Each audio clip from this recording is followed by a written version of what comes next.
This week on Q&A, our guest is David Martin, National Security Correspondent for CBS News.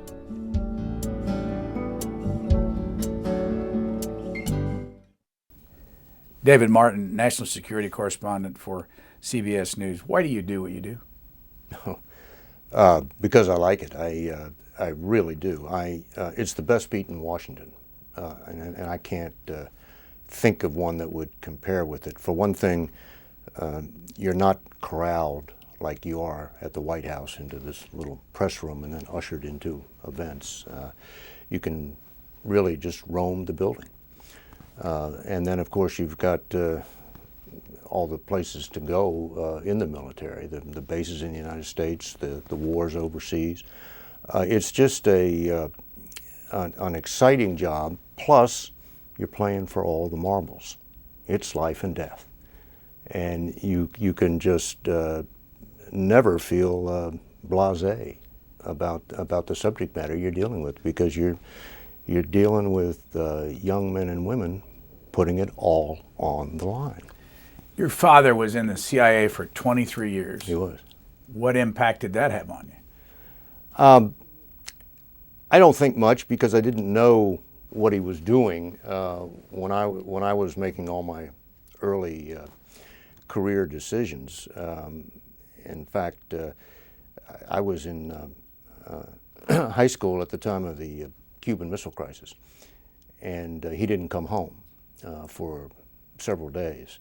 And I knew enough about what was going on in the news, so I assumed that the two were connected. Well, many years later, he told me that, in fact, there was a coup in Algeria at the same time, and he was working on the coup. So it was a time when the CIA really did not officially exist, and on my little school forms, I could only put that my father was a U.S. government employee. I couldn't say that he worked for the CIA.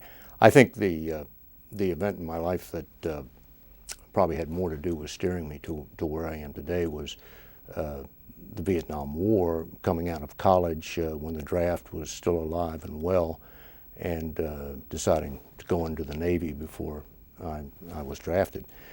And then when I got out of the Navy, and I remember the year 1968 being such a huge news year that it was, Tet Offensive, assassinations of Martin Luther King and Bobby Kennedy. For some reason, watching that, even though I saw everything on 24-hour delay in Hawaii back then, is what got me interested in news. And then the only real skill I had after 3 years in the Navy was a knowledge of military affairs. So that's how I sort of began peddling myself, and that's how I ended up. You went to Princeton. Yeah. Oh my Yes, goodness, I know. what a mistake. I don't know how that happened. You went to Yale and then right into the Navy? Right. I did a brief start of graduate school, but I had to be honest with myself and tell myself that I was just going to graduate school to postpone the decision about facing the draft, and so I said, let's do it. And what years were you in the Navy? 66 to 69. And I know you were on a destroyer, but Yeah. was it the whole time? The whole time. It was a destroyer based in Pearl Harbor, and we would go to what we called Westpac, the Western Pacific, which was the Gulf of Tonkin, and we would spend 6 months on deployment, come home for about a year, and then go back. And that's what I spent my 3 years doing, going back and forth between Hawaii and the Gulf of Tonkin. In your reporting, and I know it's 27 years attached to this CBS and the Pentagon, what would you say would be just name one place you go all the time to stay up with what's going on? The one that I always have the most interesting time at and am most surprised by is the Army's Training and Doctrine Command, which doesn't sound like a very interesting place. But that's where they figure or try to figure out what the next war is going to look like and how they're going to train for it. And the amount of thinking that goes on down there, and the amount of technology that they use in an effort to train soldiers is, to me, it's always almost mind-bending. They're so much further ahead of where you would think a stodgy old institution like the United States Army is. They are really pushing the envelope on a lot of things. And I think the first thing they started with was, we're just never going to predict where the next war is going to be. We never get it right. Is this at Fort Monroe? Yes, the oldest military installation in the And United where is States. it? It's down in Virginia, down in the area around between Richmond and Norfolk. We have a clip from one of your reports back in January. Let's watch it, and we'll continue this discussion. Retired Army Sergeant Mark Covey runs what is undoubtedly the most high-stakes video gaming center in the world. The videos are posted on a classified website where soldiers bound for Iraq and Afghanistan practice against the latest enemy tactics. That's just the beginning of what the Army has in mind. This is the next step in the in serious gaming for training, and that's to take a soldier and put him in the environment. And so in this case, you know, we're in a Humvee. 3D battlefield simulations. This is what we call a geotypical village. The aim is to download these 3D simulations into a warehouse big enough to hold an entire platoon of soldiers learning to clear a village wherever the next war might be. We can rapidly change.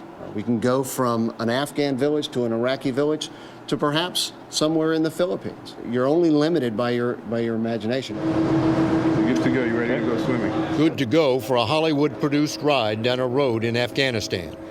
Actually, the landscape is Lone Pine, California, scene of countless cowboy movies. Only now it's a gauntlet of roadside bombs.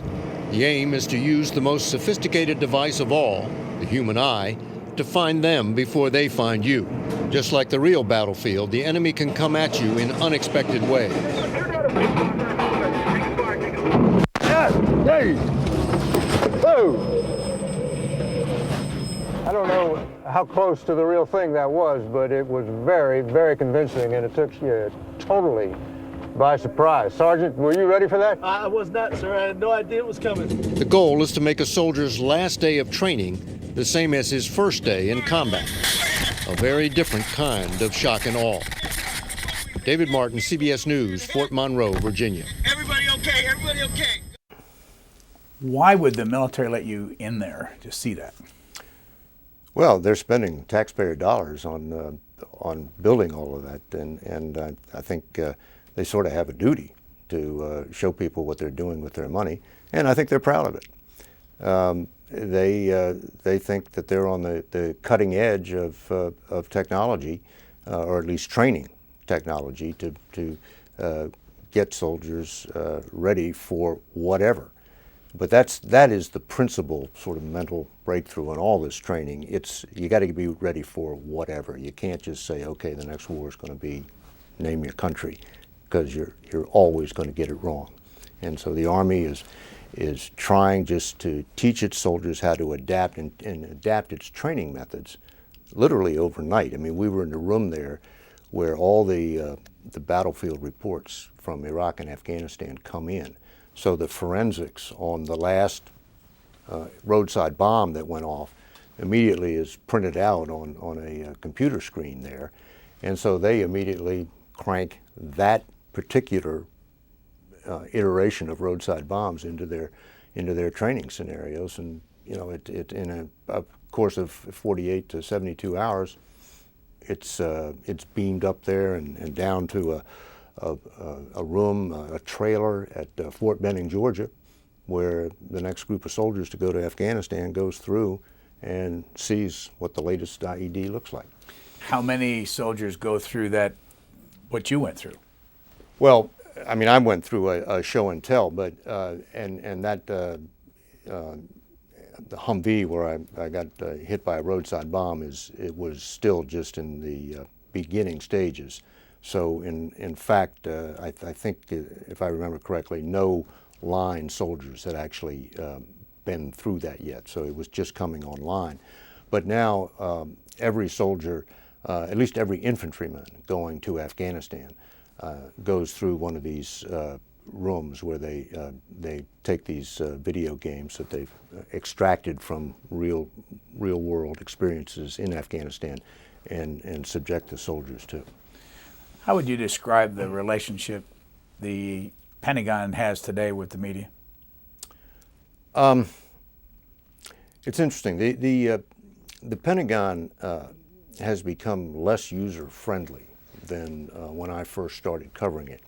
But that is more a product of the construction of the building than anything else. The renovation of the Pentagon has made it much harder for a reporter just to walk around, because more and more spaces are now behind cipher doors where I can't go unless I'm escorted.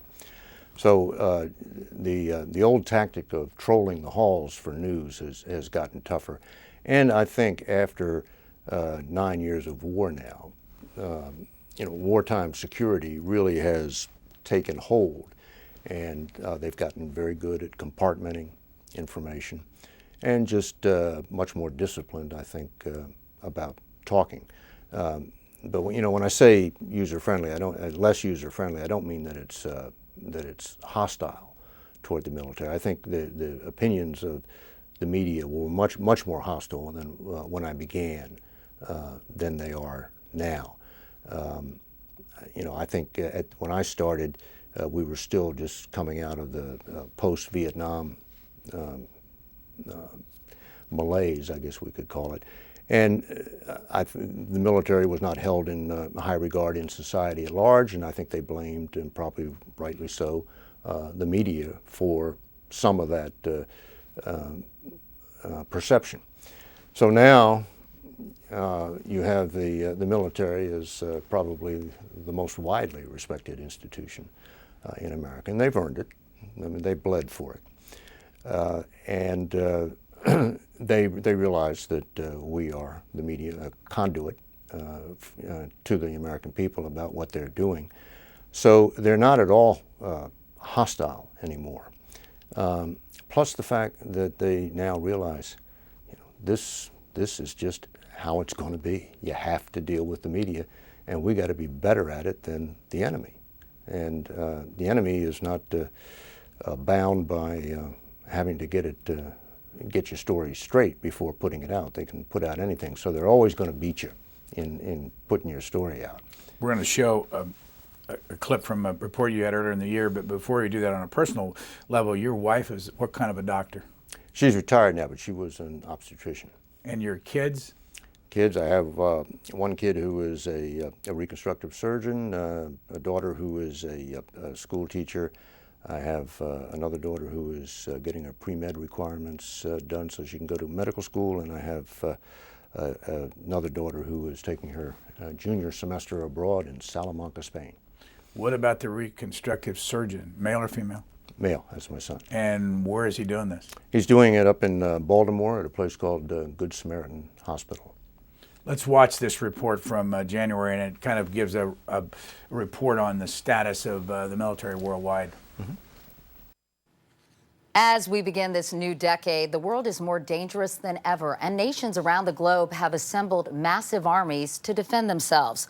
Russia's military is 21 million strong, active and reserve. China, 3 million.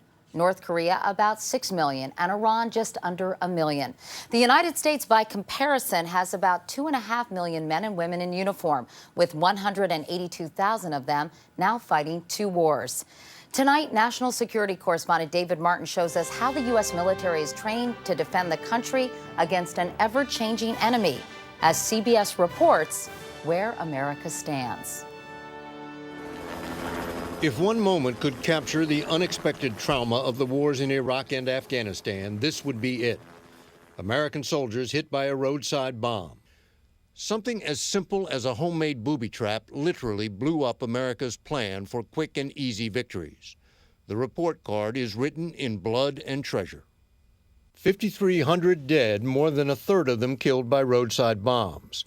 36,000 wounded, more than 950 amputees. 2 million have deployed to Iraq and Afghanistan, more than half of them leaving families behind. Some have served 5 combat tours.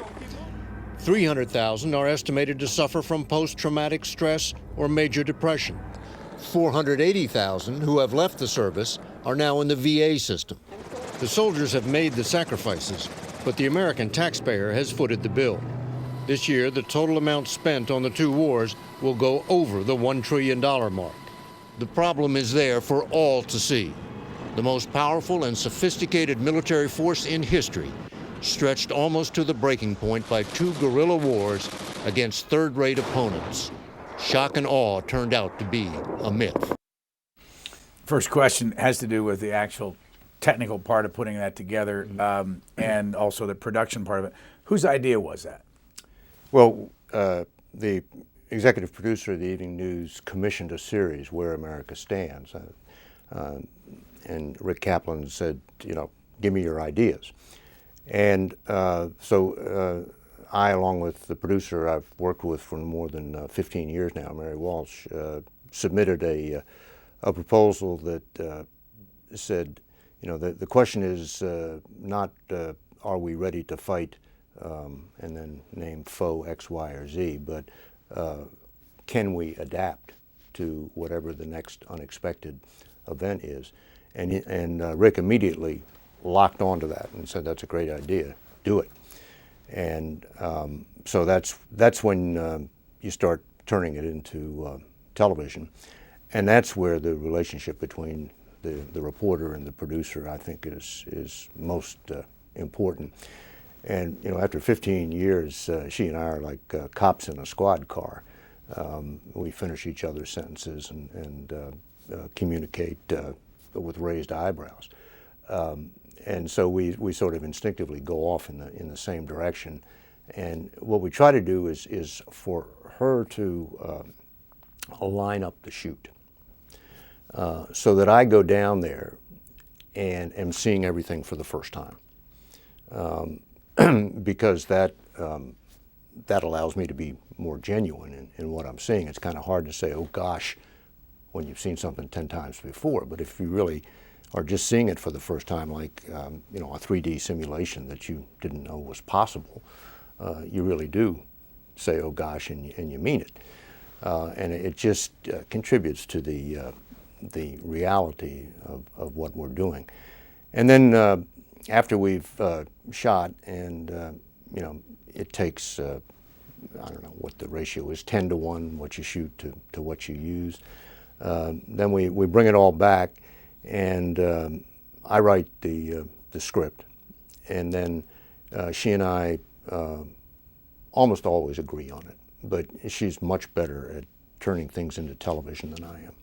So she's always got ideas on how to make the piece look better, how to keep it moving, the pace going. And you know, at this point there's no pride about who's right, who's wrong. We both are working to make it a better piece, and that's what we do. And then you show it to New York. New York always has one or two things they want changed, you know, which is fair because we're immersed in the subject by then, and we might gloss over something that confuses somebody who's watching it for the first time. And so New York asks for changes, we give them changes, and then it's ready to go.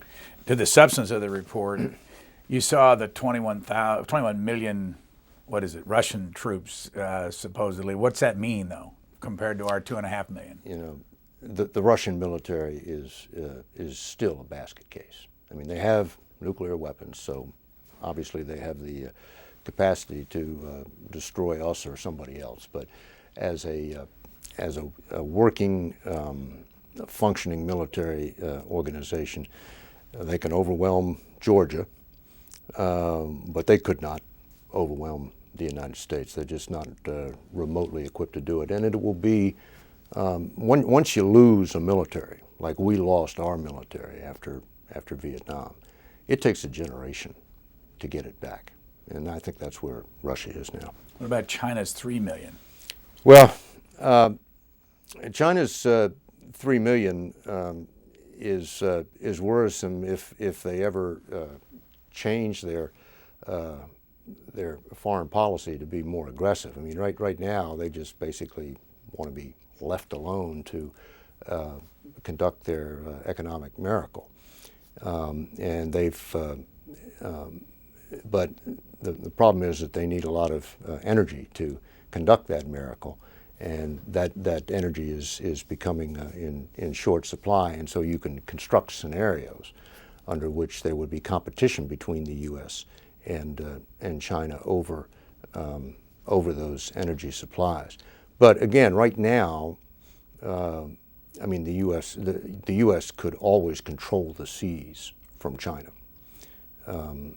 China, as always, has this enormous landmass and enormous army that totally discourages anyone from trying to invade. But they don't have the ability yet to project their power out to, say, the American base at Guam in the middle of the Pacific. But that's coming. That's coming. They're working on it. And there's going to be a day when they have, at least on paper, the ability to deny the U.S., or at least make extremely difficult, a U.S. military operation in the parts of the Pacific Ocean that are around China. How many times have you been to either Iraq or Afghanistan? It's in the neighborhood of 6 or 7, I guess. And when you travel, and we'll show this later, but when you travel with the chairman of the Joint Chiefs of Staff or Stanley McChrystal, who is responsible for that part of the world in Afghanistan, how do you protect yourself from not being spun? Well, yeah. I mean, you're in that bubble with the chairman or McChrystal, but they're doing the same thing you're doing. They're trying to protect themselves from being spun, because when the big cheese shows up, everybody else has got to say, "Hey, we're doing great, sir. You know, just give us a little more time, and we're going to get this job done." And you know, these guys have heard it all before and seen particularly in Afghanistan, see the progress go in exactly the wrong direction. When we went with the chairman, Admiral Mullen, he told us that when he made Admiral, he got a lot of letters of congratulations, and one of them said, congratulations, you'll always eat well, and you'll never hear the truth again. And so he's trying to break through the bubble, and so we're trying to break through two bubbles there. The one bubble of that he's trying to break through, and then the bubble that he's trying to project that everything is, you know, under control. But I have to say, in terms of the spin that goes around this city, the military is a distant second to the real pros, and the White House and the Hill. So when you're having a quiet moment with the top leaders in the Pentagon and others, what do they say to you off camera about Barack Obama? I'm trying to think if, you know, I have to say, I'm not sure that any of them would if they had a negative thought about him, would voice it to me even off camera, because you know, loyalty to the commander-in-chief is what the military is all about. And if they had any thought that would be disparaging of the commander-in-chief, I don't think they would say it, except to, you know, someone they'd known all their life. But what they say is that he is extremely attentive when they meet with him, and asks very good and very penetrating questions. I think they're all impressed by his intellect. And you know, the relations between the White House and the military have not been that great in the first year of the Obama administration, because the military keeps giving him advice he doesn't want to hear. We need more troops, a lot more troops in Afghanistan. He didn't want to hear that. And now the commander in Iraq, Odierno, is asking for some flexibility on maybe not meeting the 50,000 troop ceiling by August of this year. And that again would be advice that the president doesn't want to hear. And then what really angers the White House is when the military is seen to do anything that would somehow constrict the president's options. So, for instance, at his confirmation hearings, Admiral Mullen said long before the president had made any decisions about the need for more troops in Afghanistan, he told Congress that the U.S. would probably need more troops. The White House was quite angry at that because they thought it sort of preempted the president and then put him in a box. Another report from you back in 2009, and this, before we go to it, is about reconstructive surgery. Did your son help you out on this one? No, he didn't, although he was probably my most interested viewer, because this is right up his alley. It's the exact kind of work he does. On the hospital he's at does not have a program like the UCLA hospital, which is just a one-of-a-kind operation. You did this for CBS Sunday Morning. It's not a full report. It's about 3 minutes, so you can fill in the blanks when we come back. Let's watch. Our cover story is reported now by National Security Correspondent David Martin. Joey Paulk on his 21st birthday. How's that for a face that says life is good? Joey Paulk at 23. How's that for a face that's been through hell? Don't look away. We could show you worse, much worse, among other soldiers and Marines here at UCLA Medical Center. I don't regret what I've done in the military. They suffered these scars for us. It happened to Joey nearly 2 years ago in Afghanistan. What was it that hit you? Triple stacked anti-tank mines. Oh, yeah. What were you in? A Humvee. A Humvee? Yeah.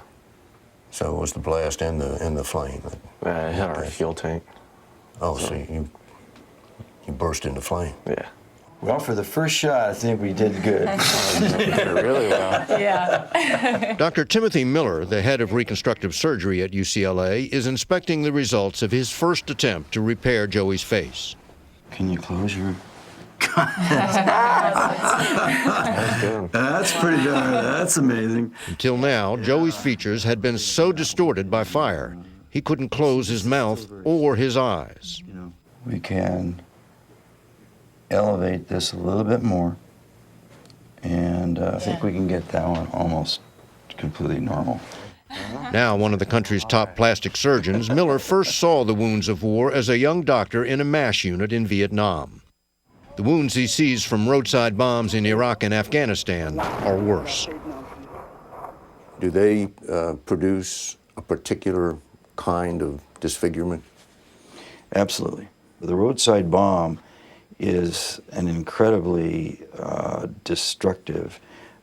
It's got a blast, it's got unbelievable heat, and so the depth of the burn is usually very, very significant. It's going to have to be more like that. So significant, Joey, with his mother Judy constantly at his side, spent 17 months at Brooke Army Medical Center in San Antonio, considered the best burn unit in the world. But it was philanthropist Ronald Katz who came up with the idea and the money to get disfigured soldiers into the expert hands of Dr. Miller. A bad burn is about as severe an injury and as painful an experience over a long period of time that you can imagine. And so we'll take this, move this up. How much Miller can do to give Joey back his looks depends a lot on how much unburned skin he can find to repair the scarring. If I can do it with a graft, because you've got enough donor site here. This is not nip and tuck plastic surgery. Miller's inspiration comes from an inscription he found on a 16th century Italian cathedral. It is the divine right of man to appear human. This is really insignificant to the report, but how did you get that video of the cathedral? You know, I don't know. The producer found it. I mean, that's the least. But I'm sure it's out there on the web someplace. But when you watch this, I mean, a number of things come to my mind I want to ask you about. Is the Afghanistan and Iraqi war worth what has happened to this young man? Oh, God. And all the rest of it. I mean, you've talked about the rehabilitation room at the hospitals. How can I answer that question? Is it worth it? I don't know. I mean, imagine what that young man's been through. What is worth that? Do they think it was worth it? They say they think it was worth it, and I think they have to believe that.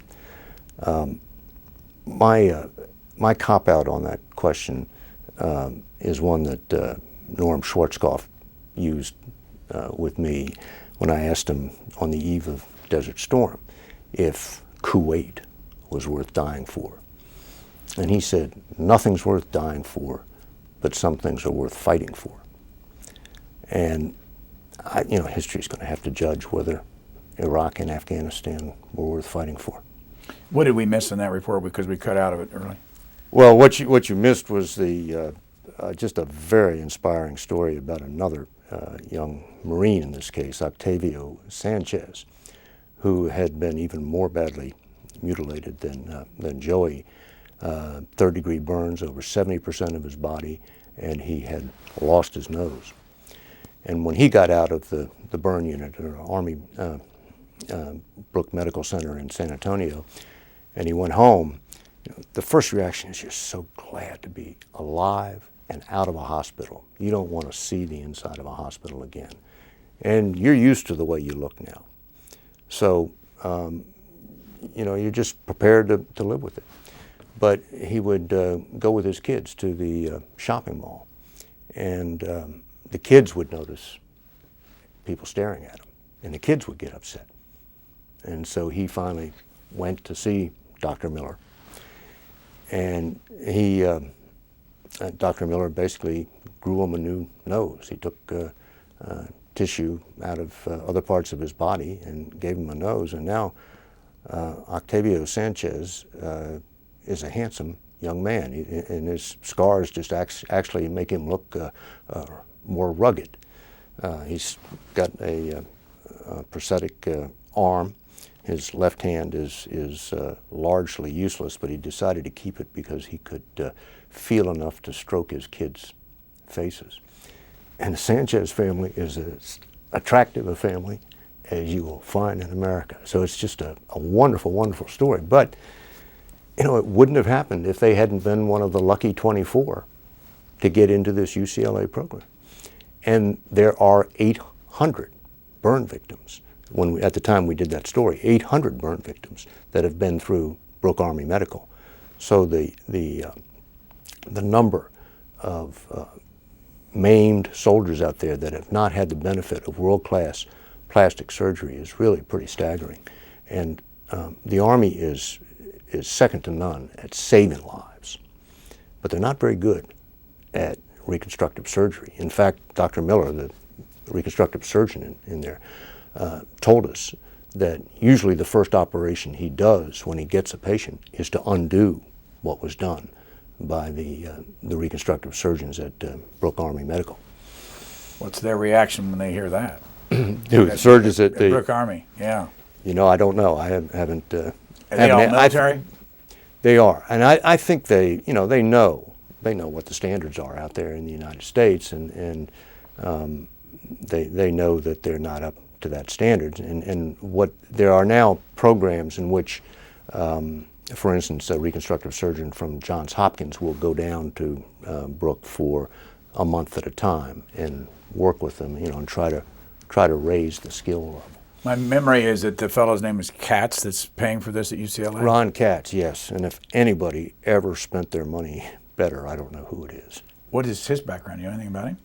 He made his fortune in somewhere in the credit card business.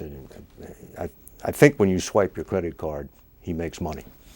It has to do with the transmission of the data. What's it costing to do those 24 surgeries? Well, or 24 people. 24 people at that time was $1.2 million. So I think it roughly costs, they can take about 12 patients a year, and it roughly costs about $1 million a year. And 20% of that is likely to be covered by various forms of federal health insurance. How do we do as a country when it comes to committing to taking care of people that have been injured in war? Well, I think as individuals we do pretty well. I mean, there are just some people like Ron Katz. There are just a number of organizations. The Wounded Warriors Fund is another that comes to mind. That just do fantastic work for wounded veterans. But the system, the VA system. It's just such a huge bureaucracy, and it is just so difficult for such a huge bureaucracy to give soldiers the special care they need. And particularly when all these alternative forms of treatment are now available.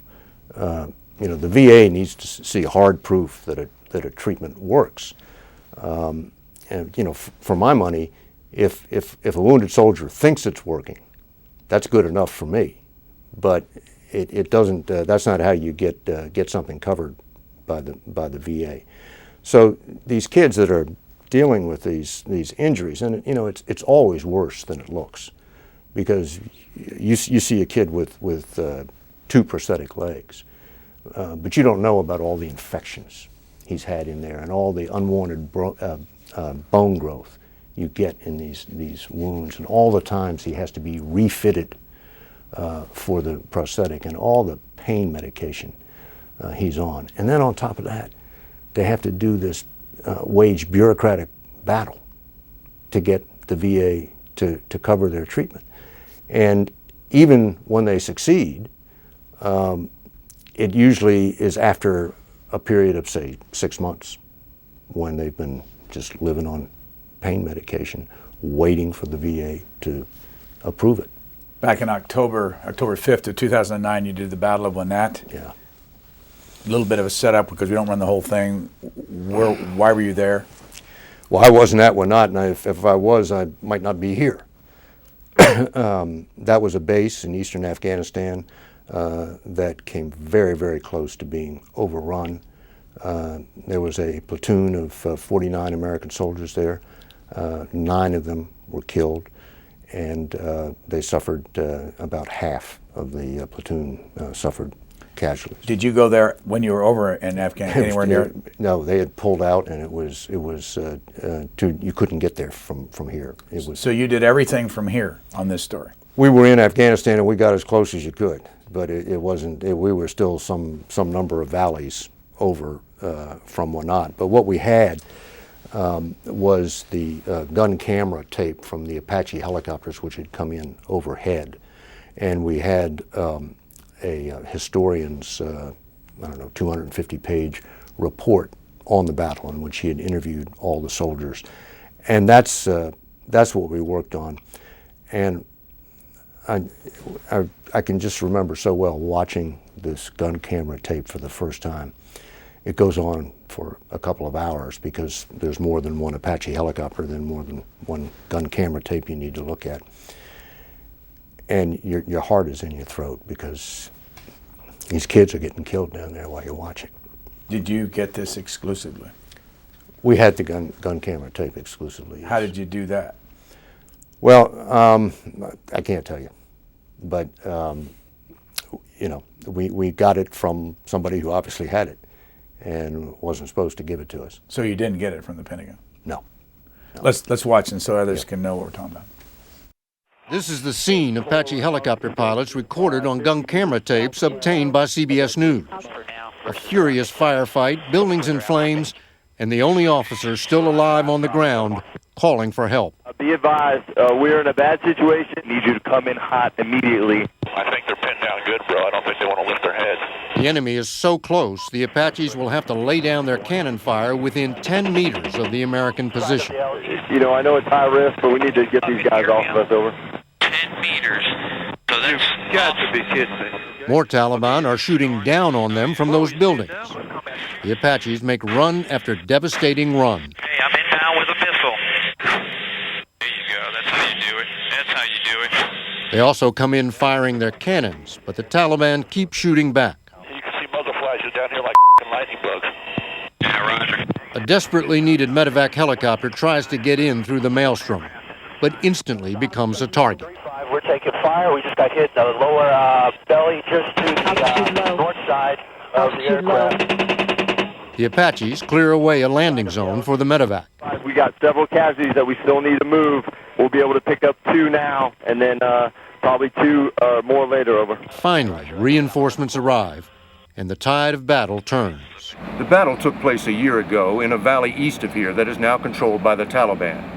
And it has triggered an investigation into why the 49 men of 2nd Platoon were left so exposed, so deep in enemy territory. For much of its tour, the platoon was under incessant attack, hunkered down at a base that was surrounded by high ground and could only be supplied by helicopter. Lieutenant Jonathan Brostrom set up a camera to record an assault on that base, and when he was home on leave, showed it to his father, retired Army Colonel David Brostrom. I was frankly shocked. They were getting attacked and probed every day. Heavy attacks by enemy forces. Brostrom's platoon and the other units fighting up and down the valley sometimes called in airstrikes on houses from which they were taking fire. My son showed me that. I said, you know, you just lost that village. We dropped 861 bombs with few questions asked, a senior commander is quoted as saying in a report for the Army Lessons Learned Center obtained by CBS News. The report was that confidential? Yeah. So the military really didn't want you to see any of this. No, they didn't. But you know, when they had it, they didn't fight back, and they talked to us about it. So, why would this father want you to see this stuff? I mean, obviously he was. Well, irritated. his son was killed, and he thought that the investigation was a whitewash. The investigation basically blamed it on the local Afghan police commander who was in collusion with the Taliban and helped engineer the assault. But and the original investigation said that this incident should not make future commanders risk averse about going into enemy territory. And he just thought a whole slew of mistakes had been made so that those soldiers were put out there in a position where they just didn't have adequate defenses. And I think that's true. There's been another investigation now, and that one hasn't come out yet, and I haven't seen it, but we do know that 3 officers have been singled out for letters of reprimand for not preparing the defenses adequately before the fight. And one of them, you heard on that tape, the company commander, Captain Matt Meyer, who is the guy who is so calmly calling for rounds within 10 meters of his position, and who was given the Silver Star for his bravery in that fight, is now going to receive a letter of reprimand for the same battle for not having taken adequate precautions ahead of time. To me, this encapsulates the war in Afghanistan perfectly. For one, it's a small unit operation. That's what the war is, small unit operations. The reason we know about this one is because it went so badly and 9 Americans were killed. But this is what life is like over there for soldiers.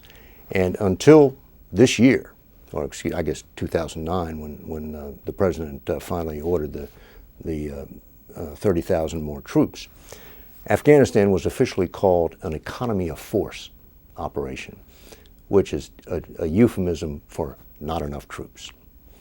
And what really happened at Wanat is they didn't have enough troops.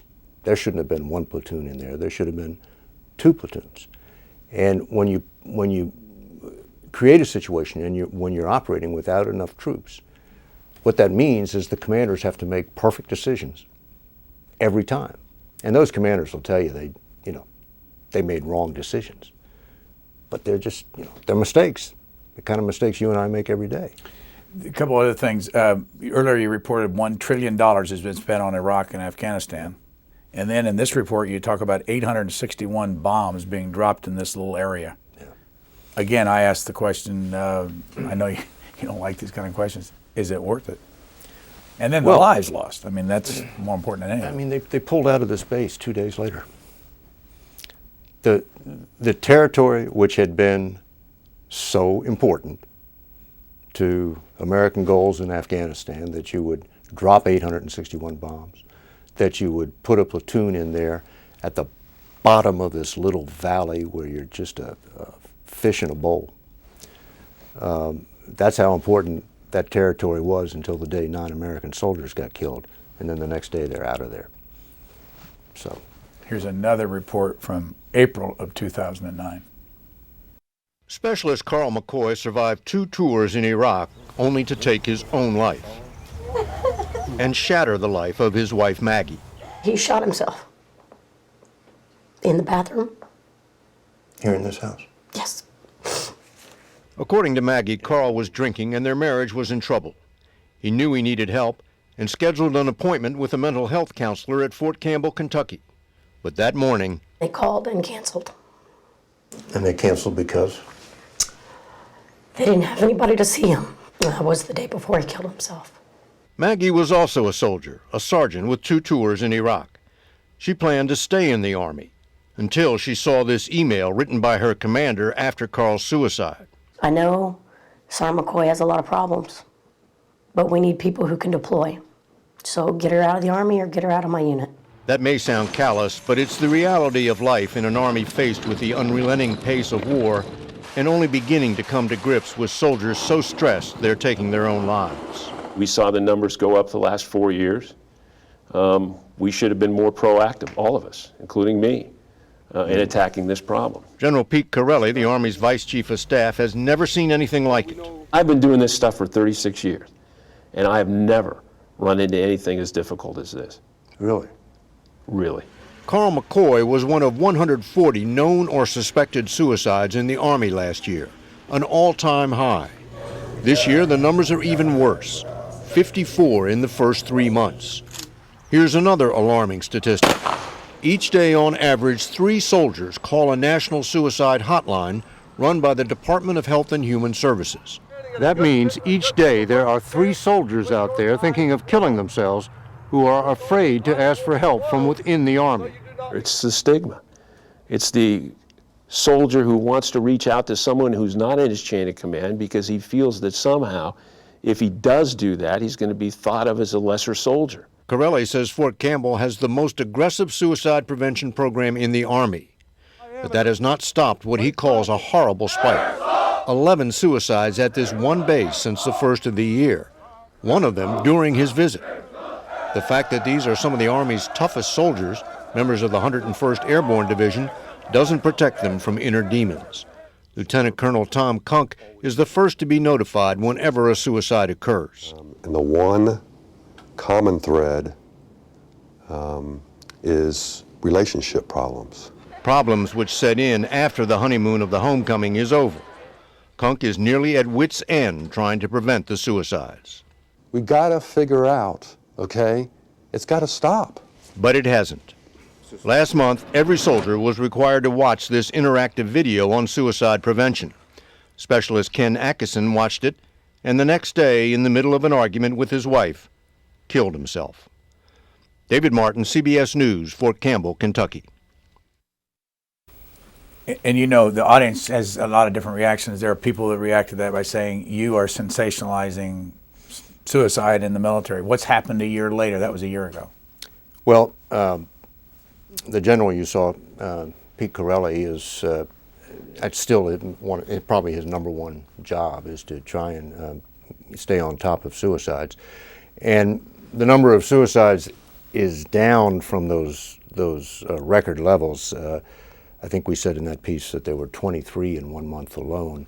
And the last figures I saw, which were for February, I believe there were 13 in the Army.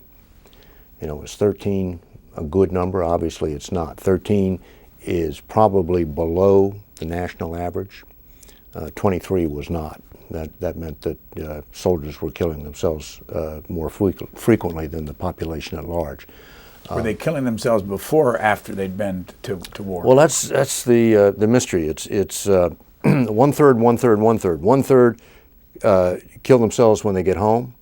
1/3 kill themselves while they're there, and 1/3 kill themselves before they go.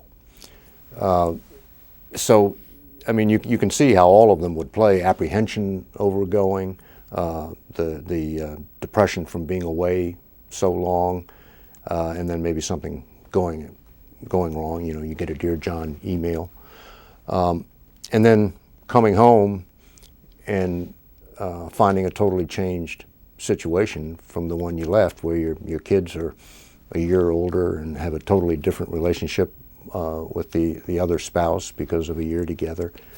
What about the sensationalism charge that people have? And what about just the charge that the networks are biased, period, about, and that all they really care about is making money, and that you're looking for ways to titillate people? Do you really think that's sensationalized? Well, no, I'm asking you because... I mean, have you heard people say that?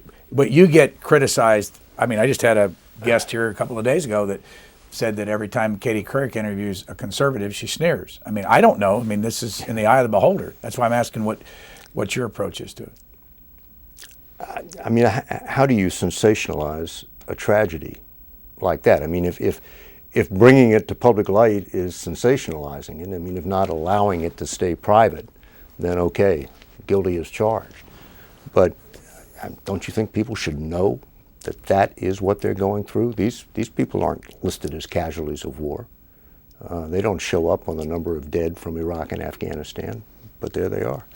But you know, you've been there at the Pentagon for 27 years, you undoubtedly have heard the charges by either the military or people who are in favor of this war in Iraq or in favor of the war in Afghanistan, that media in general are opposed to the military. You know, my experience has been that the media is anti-establishment. We're always harping on whoever's policy it is that's in charge of the policy. And I mean, now we've got 2 wars going, so that's what we harp on. But before we had wars going, we'd harp on strategic defense, Star Wars. I mean, that's what we do. We're supposed to challenge the conventional wisdom, and frankly, you know, in the run-up to the Iraq War, we did a pitiful job of it because we bought off on the White House intelligence that Hussein was hiding weapons of mass destruction. I mean, if people should complain about the media, they should complain about us being not aggressive enough. We have one last clip, 60 minutes. This is General McChrystal when you were over there with him, showing him running and all that. It's only about a minute and a half. Let's watch that and then we'll wrap it up. McChrystal himself keeps a murderous schedule. Up at 4:30 and out the door at 5 for his morning run through the maze of buildings and trailers that makes up his headquarters. This is his idea of leisure time. How many miles do you cover, you think? I do an hour. Yeah. And it's not as many miles as it used to be. He eats 1 meal a day. Anything more makes him feel sluggish. In another life, he could have been a monk. The lap of luxury. It is. It's good. I mean, it's what else do you need? It's functional and it's comfortable. You get very used to it. You have what you have, and that's all you need. And you realize you don't need a lot of other stuff. One thing, of course, you miss is family, but besides that, it's pretty much perfect. He lived like this for 5 years as head of a top-secret hunter-killer unit which captured Saddam Hussein and tracked down the infamous terrorist Abu Musab al-Zarqawi, calling in an airstrike to kill him. Being a general didn't stop him from going on commando raids. I won't claim that I was ever any great help on the missions. It was really to go and see what the force does and to understand just what their challenges are. And then also there's a value to the old man coming along just to show that he's willing to do that. Kind of dangerous, though. I mean, what if Zarqawi got his hands on you? You know an awful lot. Well, we got him first. That trip, did you go by yourself or did you go with the military? No, we flew over there. My producer and I flew over there with a 60 Minutes crew, and then we would most of the time travel around the country with him. We also broke off and traveled around a little bit with the 82nd Airborne. How closely does the military watch you on a trip like that? Well, it so happened that while we were on this trip, a CBS radio reporter, Cammie McCormick, was hit by one of those roadside bombs and lost part of a leg, and so they were very nervous that something else would happen to a CBS crew, and so we actually had basically a colonel and a master sergeant from the 82nd Airborne were sort of assigned to make sure that nothing bad happened to us. And we went down to the exact same base where Cammie had been hit, where they still had the vehicle she was riding in. So it was a very real experience. And what's her status today? She's an outpatient at Walter Reed, and she's still facing more surgery. And why do people like her and Kimberly Dozier and others go into the middle of all this? Well, it's where the story is. And the rest of us, you know, we live more comfortable lives, and we sit back at a remove and watch this and occasionally dip in and dip out, and we've got the law of averages going for us. But they're there every day, and it's what gets them up in the morning, whether it's because they like the adrenaline rush or because they just like the fact that this is real news. I don't know. I think it probably differs for each person, but when you're out there every day, the law of averages starts to change. We're about out of time, but what impact has it had on you that you served in the military for 3 years? When you deal with the Pentagon, do they think differently about your approach than somebody that hasn't served? I don't think so. I mean, in the first place, that was the draft military, and it bore only passing resemblance to the military we had today. I think the relationship I have with people in the Pentagon is just built on the relationships that I've built up over the 27 years that I've covered that building, and not as a result of any previous experience. I guess the one thing it does is it makes me too tolerant of screw-ups, because I know how many screw-ups there were on my ship. You were born in this town. I was, yes. And again, went to Yale. Yeah, thanks. 27 years in national security. You worked for the Associated Press and the Newsweek before you got in this. Right. David Martin, national security correspondent for CBS News. Thank you very much for joining us. My pleasure.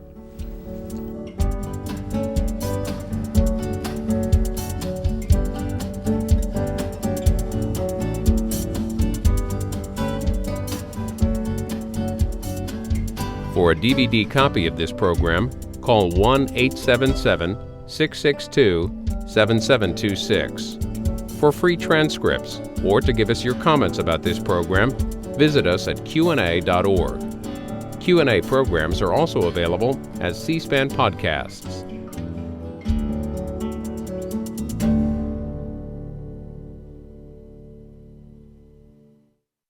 Next week.